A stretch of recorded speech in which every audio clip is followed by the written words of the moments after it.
అందరికీ నమస్కారం. Welcome to our channel pronunciation knowledge of economics. Myself doctor GV Vijayasri. మనం ఇంతకుముందు క్లాస్లో కలెక్షన్ ఆఫ్ డేటా గురించి మాట్లాడుకున్నాం. అందులో ప్రైమరీ డేటా అంటే ఏమిటి, సెకండరీ డేటా గురించి మనం క్లియర్గా ఎక్స్ప్లెయిన్ చేశాను. నెక్స్ట్ మనం ప్రైమరీ డేటాకి ఎలాంటి మెథడ్స్ కలెక్ట్ చేయాలి, సోర్సెస్ ఆఫ్ సెకండరీ డేటా ఏంటి, వాటిలో కూడా మనం ఎలా డేటా తీసుకుంటాము, నెక్స్ట్ సెకండరీ డేటా తీసుకునేటప్పుడు ఎలాంటి ప్రికాషన్స్ తీసుకోవాలి, ఇవన్నీ కూడా మనం డిస్కస్ చేశాను ముందు క్లాస్లో. ఒకసారి మీరు అది చూడండి, ఎవరైనా చూడకపోతే అది మనకి చాలా ఇంపార్టెంట్ ఎగ్జామ్ ఓరియంటెడ్గా కూడా. సో ఈ రోజు నేను డిస్కస్ చేయబోయే టాపిక్ ఏంటంటే differences between primary data secondary data. ఈ టాపిక్ చాలా చాలా ఇంపార్టెంట్. మనం డిఫరెన్సియేషన్ తెలుసుకోకుండా మనం డేటా కలెక్షన్ వెళ్తే కన్ఫ్యూజ్ అయిపోతూ ఉంటాం. అలాగే మనకి ఎగ్జామ్లో కూడా ఇది షార్ట్ క్వశ్చన్కి రావడానికి ఛాన్స్ ఉంటుంది కాబట్టి నేను ఈ టాపిక్ ఈ రోజు తీసుకోవడం జరిగింది. సో మనం ఈ రోజు టాపిక్ వెళ్ళబోయే ముందు మనం first difference between primary secondary data మనకి చెప్పాం. ప్రైమరీ డేటా అంటే ఫస్ట్ మీరు ఫేస్ టు ఫేస్ మీరు వెళ్ళవలసిన ఏ ప్రాబ్లం తీసుకుంటారో మీరు ఆ ప్లేస్కి వెళ్ళి డైరెక్ట్గా పర్సన్స్తో మీట్ అవుతారు. ఫస్ట్ మీరే కలెక్ట్ చేస్తారు, ఫస్ట్ మీ హ్యాండ్ తోటి. సెకండరీ డేటా అంటే ప్రైమరీ డేటాని మనం ఆల్రెడీ కలెక్ట్ చేసిన డేటాని మీరు మీ ప్రాజెక్ట్ వర్క్ ఉందో రీసెర్చ్ మీరు ఏదైతే తీసుకుంటారో దాంట్లో మనం యూజ్ చేసుకుంటాం సెకండ్, కాబట్టి దాన్ని సెకండరీ డేటాగా తీసుకుంటాం. అంతే మనం దీన్ని సోర్సెస్ ఆఫ్ సెకండరీ డేటాగా మనం మెన్షన్ చేయడం కూడా జరిగింది. సో మనం ఈరోజు డిఫరెన్సియేషన్ తీసుకుంటే ఒరిజినాలిటీ విషయంలో ప్రైమరీ డేటా సెకండరీ డేటా మధ్య డిఫరెన్స్ ఏంటంటే it is original and first hand. It is original or first hand. Primary data ఏమిటంటే ఒరిజినల్ గా ఉంటుంది ఆర్ ఫస్ట్ హ్యాండ్. ఇదే ఫస్ట్ కలెక్ట్ చేస్తారు కదా, మనకి ఇంత ముందు ఆల్రెడీ తీసుకున్న డేటా అనుకోండి అది ఒరిజినల్ కాదు, కానీ ఇక్కడ మనమే వెళ్ళి ఫస్ట్ కలెక్ట్ చేస్తాం కాబట్టి అది ఒరిజినల్ అంటాము. అలాగే ఫస్ట్ హ్యాండ్ మనమే ఫస్ట్ కలెక్ట్ చేస్తాం కాబట్టి.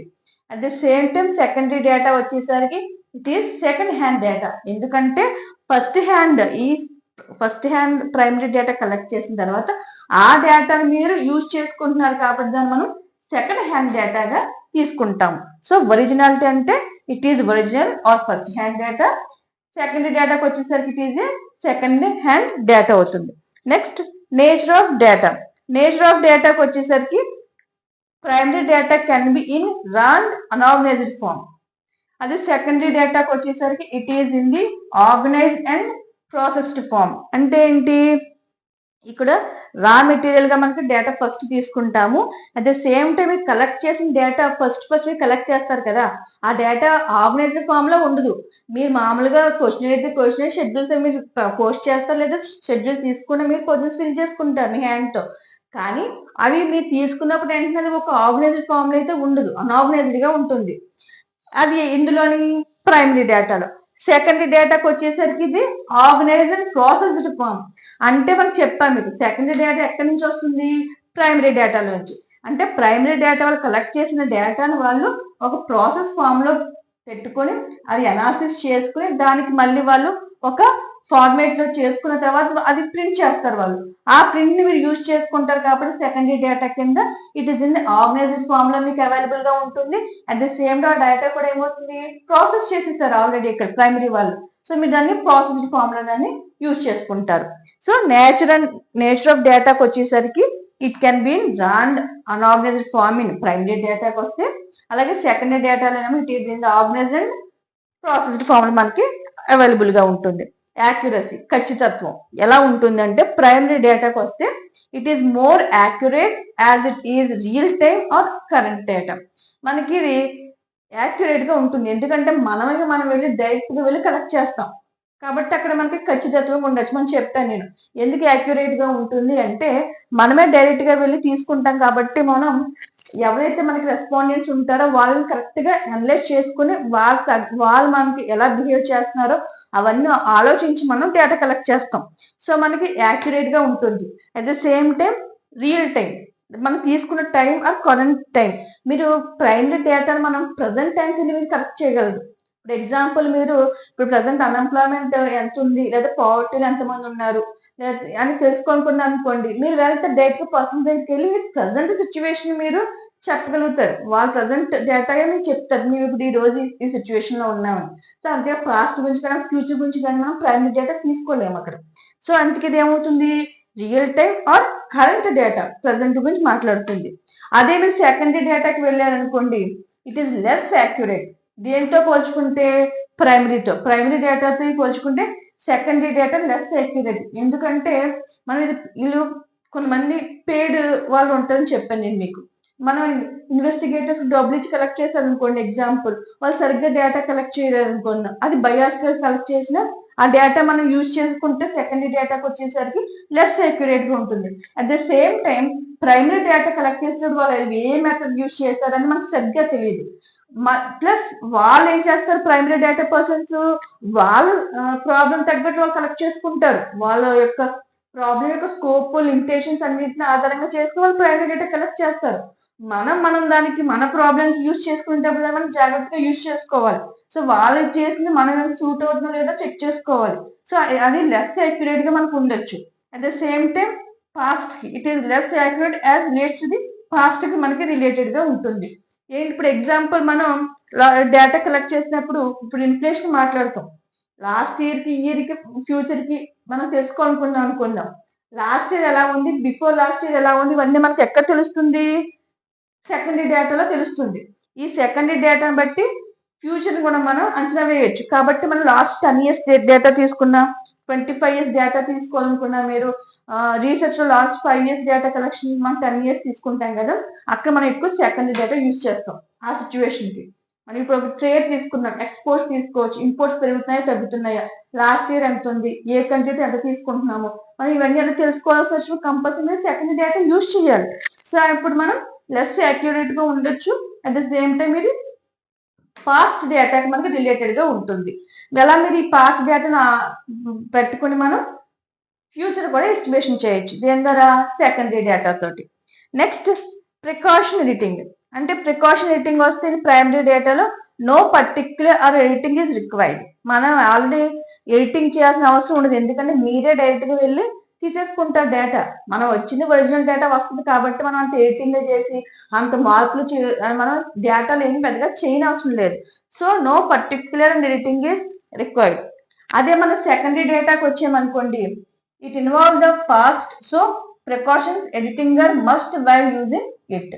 మనం ఎప్పుడైతే పాస్ట్ డేటాను తీసుకుంటున్నామో అది మనం చాలా జాగ్రత్తగా ఆలోచించి తీసుకోవాలి. పాస్ట్ డేటాను తీసుకుంటున్నాం కాబట్టి అది మళ్ళీ మనం ప్రికాషన్స్ మనం ఎడిటింగ్ చేసుకోవాలి. మనం ప్రైమరీ డేటా వచ్చింది, ప్రింట్ చేసేదాన్ని, అది మన డేటాకి తగ్గట్లు మనం తీసుకుంటున్నాం అనుకుందాం సెకండరీగా, దాన్ని మనకు తగ్గట్లు పర్ఫెక్ట్ గా తీసుకునేటప్పుడు వాటి మనం ఎడిటింగ్ చేయాలి. ఎడిటింగ్ చేసుకొని తీసుకోలేకపోతే మనం యాడ్ చేస్తే తీసుకుంటే అది వాళ్ళ తగ్గ ప్రాబ్లం అవుతుంది, అది మనకు తగ్గ ప్రాబ్లం అవునా కాదు చూసుకుని మీరు ఆ డేటాని ఎడిట్ చేసి తర్వాత మీరు యూజ్ చేసుకోవాలి. అంతే తప్ప డైరెక్ట్ గా మనం చేసేద్దామంటే అది అవ్వదు, ఎందుకంటే పాస్ట్ కూడా ఎక్స్ప్లెయిన్ చేస్తుంది కాబట్టి.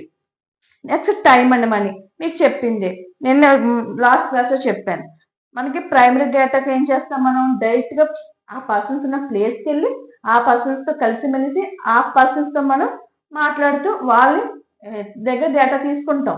ఈ విధంగా తీసుకునేటప్పుడు మనం చాలా మందిని కలుస్తూ ఉంటాం. సో ఇది ఏమవుతుంది, చాలా ఎక్స్పెన్సివ్. అంతమంది కలిసి చేయడం అంతా కాస్ట్లీయే. ప్లస్ మనకు మోర్ టైం, చాలా ఎక్కువ టైం తీసుకుంటుంది అది. మనం అందరినీ కలిసి వాళ్ళ దగ్గర డేటా కలెక్షన్ చేసి ఒక్కొక్కరు సరిగ్గా రెస్పాండ్ అవుతారు, కొద్దిగా సరిగ్గా రెస్పాండ్ కారు. అలాంటప్పుడు కంపల్సరీ మనం ప్రికాషన్స్ ఇది టైం అండ్ మనీ వేస్ట్ అవుతూ ఉంటుంది. అలాగే ఇక్కడికి వచ్చేసరికి సెకండరీ డేటాకి వచ్చేసరికి ఇది మోర్ ఎకనామికల్. అంటే మనకి సెకండరీ డేటా కొంచెం లెస్ ఎక్స్పెన్సివ్, తక్కువ ఖర్చు అవుతుంది, తక్కువ టైం అవుతుంది. ఎందుకంటే మనం ఎప్పుడు కూడా సెర్చింగ్కి వెళ్ళేటప్పుడు మనుషులు ఎక్కడ ఎవరు మనకి అవైలబుల్ గా దొరుకుతారా లేదా, వాళ్ళు మనకు సమాధానం చెప్తారా లేదా, మనం ఇండైరెక్ట్ మెథడ్ యూజ్ చేయాలా, డైరెక్ట్ మెథడ్ యూజ్ చేయాలా, ప్రైమరీ డేటా కలెక్షన్ అనేటప్పుడు మనకి ఇక్కడ టైం ఎక్కువ తీసేసుకుంటుంది. అదే సెకండరీ డేటాకి మనకి ఆల్రెడీ ప్రింట్ అయి ఉంటాయి కాబట్టి మనకి టైం తక్కువ పడుతుంది. మనం డైరెక్ట్ ప్రాసెస్ మీట్ అవ్వట్లేదు కాబట్టి మనం డైరెక్ట్ గా ఖర్చు కూడా మనకి ఇక్కడ తక్కువ అవుతుంది. ఇది ఒక మెయిన్ అడ్వాంటేజ్ ఇందులోని సెకండరీ డేటాలో. నెక్స్ట్ వచ్చేసరికి సోర్సెస్ ఆఫ్ డేటా. మనం సోర్సెస్ ఆఫ్ డేటాకి వచ్చేసరికి మనం ప్రైమరీ డేటా మెథడ్స్ చెప్తాం. ఏమిటి, డైరెక్ట్ మెథడ్, సర్వేస్ అని, క్వశ్చనరీస్ అని, ఇంటర్వ్యూస్, అబ్జర్వేషన్స్, ఎక్స్పెరిమెంట్స్, ఇవన్నీ కూడా మనకి ఎన్నో మెథడ్స్ ప్రైమరీ డేటా. అంటే ఈ మెథడ్స్ ద్వారా మీరు డేటా కలెక్షన్ చేస్తారు. అదే మనకి ఇక్కడ సెకండరీ డేటాకి వచ్చేసరికి ఏంటి సోర్స్ అంటే books, journals, articles, web pages, blocks etcetera మనకి ఇవన్నీ కూడా మనకి ఇందులో ఉంటాయి. మీరు ఆల్రెడీ ప్రింట్ అయిపోయిన రిపోర్ట్స్ కావచ్చు, చెప్పాను కదా సెకండరీ డేటా సోర్సెస్ ఏంటనేది. అందులో బుక్స్ కావచ్చు, జర్నల్స్, ఆర్టికల్స్, వెబ్ పేజెస్ ఇలా మనం అన్నింటినీ కూడా సెకండరీ డేటా సోర్సెస్ కింద చెప్పుకుంటాం. ఇక్కడికి వచ్చేసరికి surveys, questionnaires, interviews, observations, experiments ఇవన్నీ కూడా మనం టేకప్ చేస్తాం. ఎక్స్పెరిమెంట్స్ అంటే మన ఫిజిక్స్, కెమిస్ట్రీ ల్యాబ్స్ లో వెళ్ళినా కూడా వాళ్ళు ఫస్ట్ ప్రైమరీగా వాళ్ళు డేటా కలెక్ట్ చేస్తారు, వాళ్ళు ఫస్ట్ ప్రాక్టికల్స్ చేసి. అందుకే మన ఎక్స్పెరిమెంట్స్ కూడా ఇందులో ప్రైమరీ డేటాలో ఇంక్లూడ్ చేయడం జరిగింది. Okay, and last one reliability and suitability. మనకి ఎంతగా వాస్తవిక దగ్గరగా ఉందని తెలుసుకోవాలి అంటే more reliable and suitable than secondary data. మనకి ప్రైమరీ డేటాలో ఏంటంటే మనకి అది రిలయబుల్ గా వాస్తవికంగా దగ్గరగా ఉంటుంది, మనకి సూటబిలిటీగా ఉంటుంది. ఇప్పుడు మనం డేటా కలెక్ట్ చేయడానికి వెళ్ళామనుకోండి, రెస్పాండెంట్స్ మనకు ఉంటారు, మనకి డేటా వస్తుంది. అదే మనకి సెకండరీ డేటాకి వచ్చేసరికి చాలా ఇబ్బందులు వస్తాయి. డేటా మనకి అది అవైలబుల్ గా ఉండొచ్చు, ఉండకపోవచ్చు. మళ్ళీ మనకు కొన్ని ఇయర్స్ డేటా తీసుకుంటాం, మధ్యలో ఇయర్స్ దొరకకపోవచ్చు. ఇలా మనకి చాలా ఇబ్బందులు వస్తూ ఉంటాయి. మళ్ళీ ఆ డేటా మళ్ళీ దొరకకపోతే ఆ ఇయర్ ఏం జరిగిందో మనకి కరెక్ట్ గా ప్రాబ్లం అర్థం కాదు. ఇలాంటప్పుడు మనకి సెకండరీ డేటా ఏమో లెస్ రిలయబుల్ గా ఉంటుంది, at the same time less suitable గా మనకు ఉంటుంది. కానీ ప్రైమరీ డేటాకి వచ్చేసరికి మనం 500 మెంబర్స్ తీసుకున్నాం అనుకోండి శాంప్లింగ్, మీరు 500 మెంబర్స్ తీసుకోవడం అవైలబుల్ గా ఉంటారు. అదే మనకి సెకండరీ డేటా మనం 10 ఇయర్స్ 15 ఇయర్స్ డేటా తీసుకున్నాం అనుకోండి, మనం కరెక్ట్ గా బుక్స్ లో దొరకకపోవచ్చు, 10 ఇయర్స్ దొరకవచ్చు. లేకపోతే ఇప్పుడు ఎగ్జాంపుల్ 2012 దొరికింది, 13 దొరకకపోవచ్చు. మళ్ళీ మీరు ఏం చేసి 14 దొరకవచ్చు. ఈ మధ్యలో గ్యాప్స్ వస్తూ ఉంటాయి. మరి గ్యాప్స్ ఎలా ఫిల్ చేస్తాం? అలాంటప్పుడు మనకి ఇది ఏమవుతుంది, లెస్ రిలయబుల్ గా ఉంటుంది అండ్ లెస్ సూటబుల్ గా ఉంటుంది. సో ఈ విధంగా మనకి ప్రైమరీ డేటాకి సెకండరీ డేటాలో కూడా కొన్ని అడ్వాంటేజెస్ ఉంటున్నాయి, కొన్ని డిసడ్వాంటేజెస్ ఉంటున్నాయి. ఈ విధంగా మనం difference between primary and secondary data గురించి మనం ఎక్స్ప్లెయిన్ చేయొచ్చు. మీరు ఎగ్జామ్లో అడిగితే కంపల్సరీ టేబుల్ వేస్తే మీకు మంచి మార్క్స్ వస్తాయి. ఈ విధంగా మనం ఒరిజినాలిటీ బేస్ చేసుకుని nature of data, accuracy, precaution and editing, time and money, sources of data, next reliability and suitability, వీటిని బేస్ చేసుకుని ఎక్స్ప్లెయిన్ చేయడం జరిగింది. ఇంకా చాలా డిఫరెన్సెస్ ఉన్నాయి, బట్ నేను మెయిన్ ఈ డిఫరెన్సెస్ తీసుకుని ఎక్స్ప్లెయిన్ చేశాను. ఓకే, మీకు ఈ టాపిక్ అర్థమైంది అనుకుంటున్నాను. అలాగే మీరు స్కిప్ చేయకుండా చూస్తూ ఉండండి వీడియోస్, ఎందుకంటే మనం ప్రతిదీ పాయింట్ చాలా వాల్యుబుల్లే, మనకి ఎప్పుడు ఏ పాయింట్ యూజ్ అవుతుందో తెలియదు. కాబట్టి మీరు అన్ని చూడండి. అలాగే ఈ వీడియోస్ మీరు ఫ్రెండ్స్ షేర్ చేయండి, లైక్ చేయండి, అలాగే సబ్స్క్రైబ్ కూడా చేసిన సపోర్ట్ చేయండి. మీకు ఏమైనా అర్థం కాకపోతే కామెంట్స్ చేయండి, మళ్ళీ చెప్పమంటే చెప్తాను. లేదంటే నన్ను ఇంకా మీరు ఇలా చెప్పండి మేడం అన్న కూడా నేను దాన్ని హ్యాపీగా తీసుకొని మీకు నన్ను ఇంప్రూవ్ చేసుకుంటాను. ఓకేనా? ఇంక ఈ వీడియోని షార్ట్ వీడియో చేశాను, ఎందుకంటే ఈ వీడియో చాలా ఇంపార్టెంట్. స్కిప్ చేద్దామన్నా షార్ట్ వస్తుంది ఈ క్వశ్చన్. ఇప్పుడు మీరు ప్రైమరీ డేటా గురించి అడిగారు అనుకోండి, షార్ట్కి ఈ మ్యాటర్ అంతా రాయొచ్చు. సెకండరీ డేటా గురించి అడిగితే ఈ మ్యాటర్ అంతా రాయొచ్చు. మీకు ఎలాగైనా క్వశ్చన్ చాలా యూజ్ అవుతుందని మళ్ళీ నేను చేయడం అనేది జరిగింది. మీకు అర్థమైందని అనుకుంటున్నాను. Thank you so much.